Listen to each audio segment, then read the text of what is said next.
મોરબીના નહેરુ ગેટ ચોકમાં શિવસેના એકતા સંગઠન કાર્યક્રમ યોજાયો હતો, જેમાં મોરબીમાંથી 250 જેટલા શિવસૈનિકો જોડાયા હતા.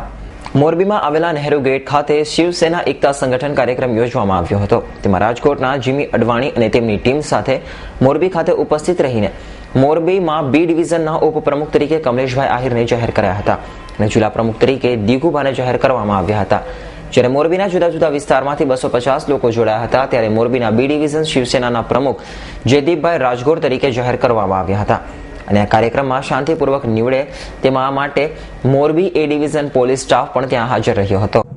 મોરબી શહેરના હદીસમા ચોક ખાતે છેલ્લા ઘણા સમયથી શિવસેના સૌરાષ્ટ્રના ગામડે ગામડે અને તાલુકામાં પોતાનો ભગવો ધ્વજ લહેરાવી અને માનનીય શ્રી બાળાસાહેબ ઠાકરેજીના નામને અમે પવિત્ર કરી રહ્યા છીએ. એવા સંજોગોમાં લોકોની સેવા કરી રહ્યા છીએ. એવા સંજોગોમાં મોરબી શહેરમાં છેલ્લા ઘણા સમયથી શિવસૈનિકની સભ્ય નોંધણી ચાલુ હતી.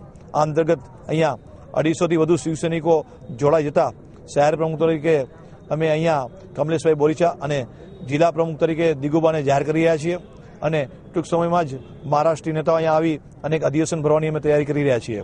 અત્યારે મોરબી શહેરના વોર્ડ વાઇઝ હોદ્દેદારો અને શહેર પ્રમુખ જાહેર કર્યા છે અને અમે રવિ મોટવાણી, S9 ન્યૂઝ, મોરબી.